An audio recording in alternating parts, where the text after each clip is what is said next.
Once again, it's a new week in the workroom, but Stewie is not here anymore. Which means now I'm the last inventor standing. I did not see Stewie's elimination coming, or not at least this early. I have no idea what you production have in mind, but you ain't gotta get rid of me anytime soon. The queens are gathered around to discuss about the last week's shocking elimination again. Jessica asks how's Rick feeling now that his only friends are gone and he's gonna be the next one. Bloom defends Rick by saying she's his friend, and it's funny to hear Jessica saying that since she doesn't have that much of friends left in the competition either.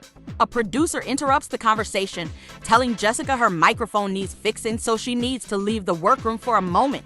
Bloom opens up how she's done of Jessica's rudeness all the time. The rest of the queens agreeing, and Connie asks how Jessica has never anything nice to say, and every time she speaks, it's either something negative, bitchy, mean, or shady. Milo asks Betty and Daisy what's their situation with Jessica now. Betty reminds the queens of what Jessica told them in last week's Untucked. Daisy adds that they are not in any sort of contact with her anymore since Jessica required so.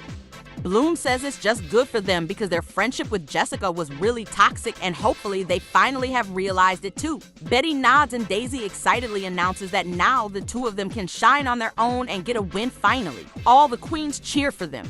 Bloom notices Marinette being really quiet and asks what's on her mind. Marinette explains it's just that everyone is basically turning against Jessica, and it makes her sad because she knows how that feels, and right now she's the only friend Jessica has in this competition. Bloom hugs Marinette, telling her how admirable Marinette's good-heartedness is, but Jessica has ruined her relationships by being such a bitch to everybody, so Marinette should not feel sad about it. The other queens nod as in agreement.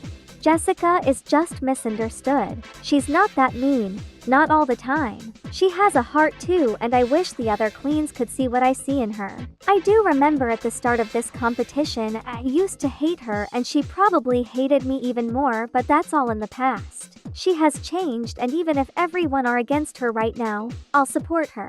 At the end of the day, all she needs is a true friend to rely on. Jessica returns to the workroom and questions what she missed. The queens ignore her and just keep discussing what could the maxi challenge be. Okay, I see how it is. At first, everybody wanted to talk to me and be my friend, and now they all ignore me and avoid me. Except Marinette. She told me how the others talked shit about me while I was gone, especially Bloom. She has been trying to turn Marinette against me for a long time now. I think she needs a punishment, just like Stewie needed.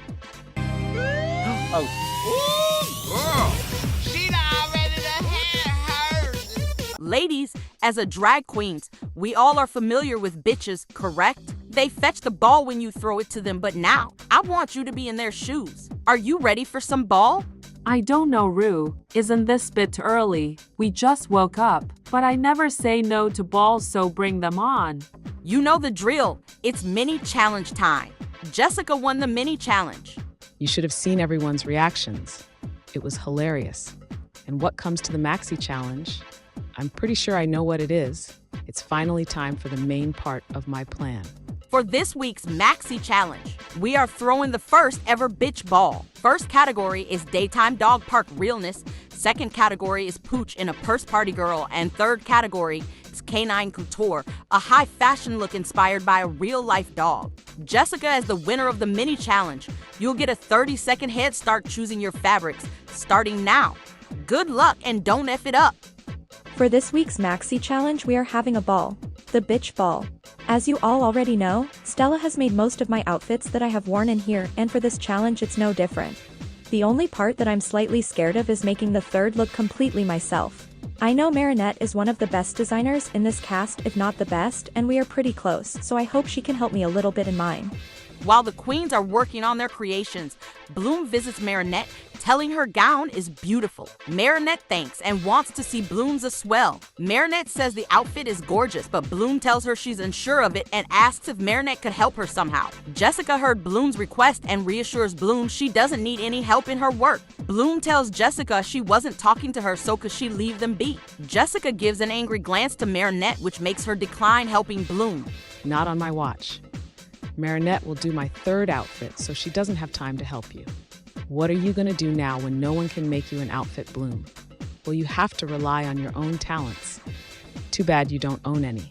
Meanwhile, Milo is struggling with his sewing machine and seeks help from Roger. Roger tells him he can't help him because he doesn't know how to use it. Connie heard the struggle and gives him a quick lesson on how to use the sewing machine correctly.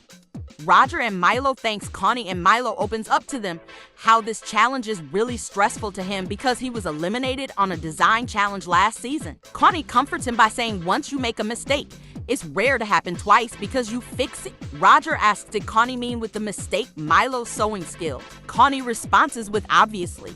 While Jessica is visiting the other queens, Bloom sneaks up to Marinette and asks how's she doing. Marinette assures her that everything is fine and there's no need to worry because she's a designer after all. Bloom demands Marinette to stop sewing and to look at her.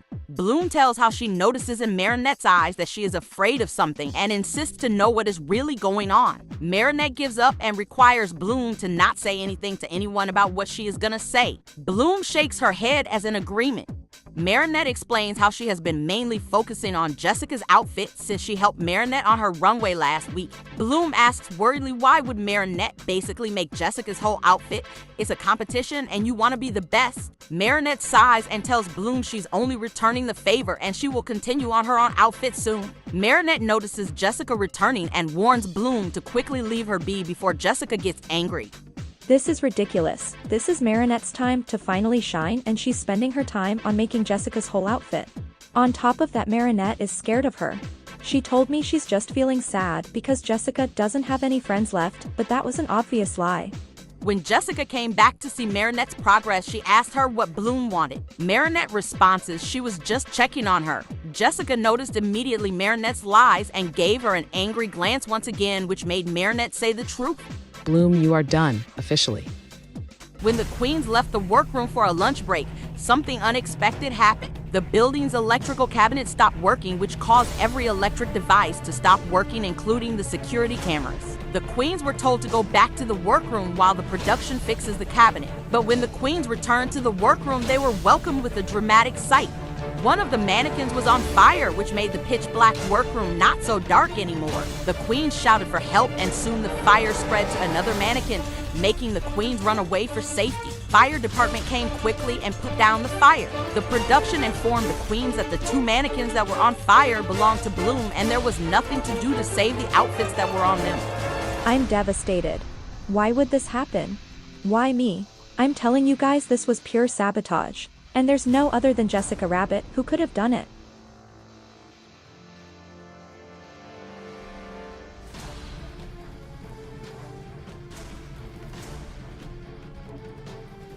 Well, you better find out soon before I sue your asses.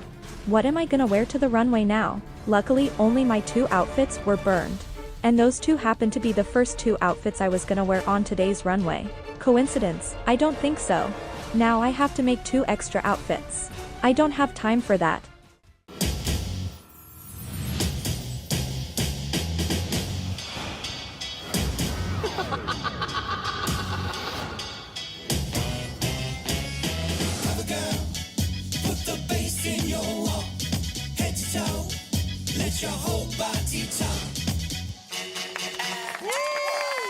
Welcome to the main stage of RuPaul's Fictional Drag Race. With Michelle Visage and our extra special guest judge, she's cartoon drag race royalty. She's no other than Edna Mode. Welcome to the other home, my darling. This week, we challenged our queens to make an outfit inspired by a real-life dog in the first ever bitch ball. Racers, start your engines and may the best drag queen win. The categories are Daytime Dog Park Realness, Pooch in a Purse, and Canine Couture. Jessica slayed the challenge.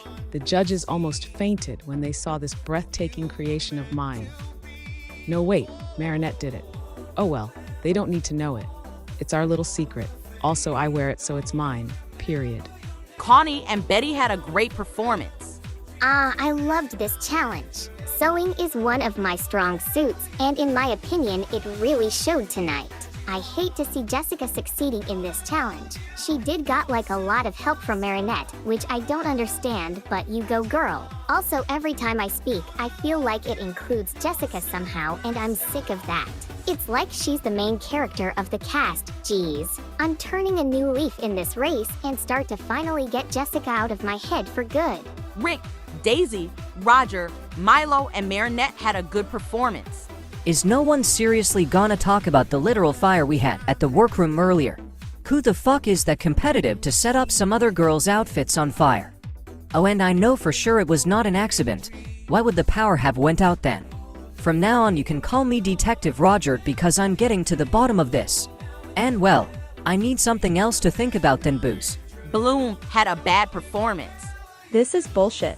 And unfair. I'm so pissed off that I could just. Anyway, the other queens luckily wanted to help me redo my burned outfits, and I can't thank them enough of it. If they would have not been there with me, I don't know would I be wearing anything on the stage right now. I'm still 100% sure it was Jessica who did it. She and Marinette didn't help me at all because they were, I quote, too busy. Like, I understand Jessica being just the normal bitch she is, but Marinette? I thought we were friends. Apparently not. What a bunch of bitches you are. But to be serious, I am aware of the incident in the workroom. Our team is figuring it out at this very moment. And if we find out it was made on purpose, someone will be owning us and Bloom a lot of money, let me tell you that. Now Bloom, to be fair, we only judged your K9 Couture runway. And to all of those who helped Bloom on her other runways, I'll reward each of you with $1,000, including you, Bloom. When times get tough, we gotta rely on each other, and you guys proved that to us tonight, so well done, everybody. Now, based on your runways, I've made some decisions. When I call your name, please step forward. Betty, Bloom, Connie, Milo, Jessica, Roger. Ladies, you represent the tops and the bottoms of the week. The rest of you are safe and free to go enjoy your delicious cocktails to the Untucked Lounge. I'm safe. Wow. I don't know how to feel about this. For the first time, I'm not in the bottom 3. But this was a design challenge where I supposed to shine. Well, at least Jessica is in the top thanks to me, though I basically am in the top. I don't know. This race is once again becoming too much for me. Ladies, I've made some decisions. Connie, good job this week, you're safe. 2 wins in a row would have been so sexy, but I'm satisfied with another high placement, so thank you, Rue. I knew you couldn't resist my undeniable charm. Betty, good job this week, you're also safe. I thought this was my week to win. Well, I'll never complain about a high placement, so thank you, Mama. There's one thing bugging me though, and it's that Jessica is gonna win this challenge. She barely even touched the sewing machine or the hot glue gun. This win should have been Marinette's. Fuck, I did it again, didn't I? Once again, I'm talking about Jessica. I hate her for that. Jessica, congratulations, you're the winner of this week's challenge. You've earned a cash tip of $5,000. Is there anything you'd like to say? Yes, I'd like to thank one person who without I couldn't have won tonight. And that person is you, Mama Rue. Thank you for seeing the true diva that I am and for recognizing a top-tier design made by an incredibly talented designer when you see one, aka me. That's all. Bloom, Milo, and Roger, you are the bottoms of the week. Roger, you're safe. Oh, thank fucking God. Whoever sabotaged Bloom. Thank you. If it wasn't for that, I would be there lip-syncing against my closest friend in here. Don't get me wrong. I would have without a doubt sent his ass home if I had to, but now Bloom gets to do it for me. I mean, I don't want to see him go yet. Shit, I'm so bad with words. He's all I have in here, okay? That means Milo and Bloom.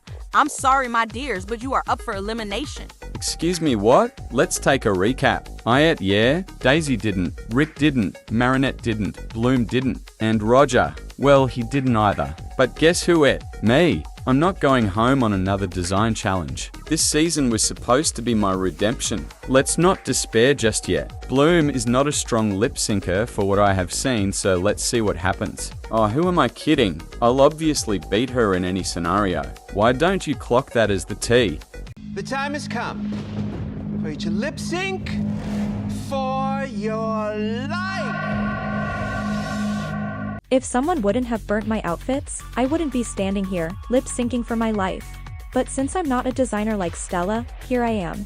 Those 2 outfits, which were made by Stella by the way, would have guaranteed me at least a safe placement. But I got a show to do now. I know the words. I know exactly how to express my feelings through this song just perfectly. Besides, twinks were last season's trend. Ahem, Milo. This season's trend is hot, beautiful, and gorgeous red heads. The lip sync song is Ride by Lana Del Rey. Milo and Bloom both had a good lip sync. Ladies, I've made my decision. Bloom, Shantae, you stay. Milo, Sachet away.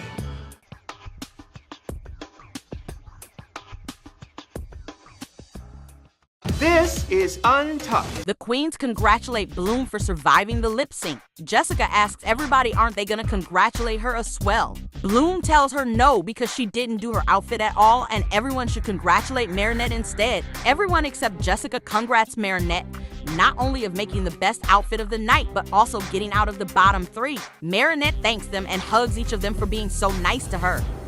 Jessica tells Marinette they are only feeling pity for her because they know Marinette is gonna get eliminated soon. Marinette gets upset and the other queens tell Jessica to get out of the lounge. Jessica refuses, telling them she has every right to be there too.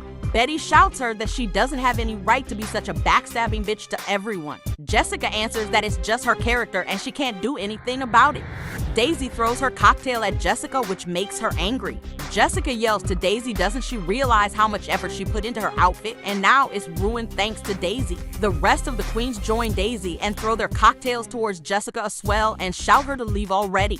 Jessica runs away of the lounge soaking wet. The rest of the queens are relieved and Bloom wants to know, does Marinette want to be Jessica's friend still? Marinette smiles, announcing that she doesn't want to be Jessica's puppet anymore and all along, Stewie was right. The queens agree and Rick states that Stewie should have stayed over Jessica. Everyone agrees and Connie adds that there would have been way less drama without Jessica. Betty feels bad about what had happened to Bloom, so she offers the $1,000 Rue gave her to Bloom so she can buy something to replace the burnt ones. Bloom thanks but refuses to accept the money. She explains how Betty deserves the money since she and the others helped her even though they wouldn't have to. Daisy joins Betty, telling Bloom it's not fair what happened and they just want to do the right thing. Bloom giggles and tells it's fine and she can afford a new one. Rick, Roger, and Connie demands Bloom to get their money as well. Bloom gives up and says she never turns down free $5,000 and everyone laughs. Why don't you clock that as the T?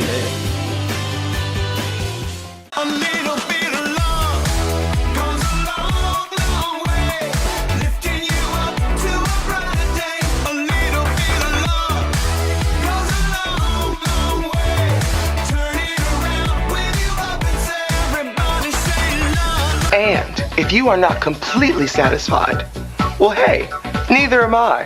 That's life.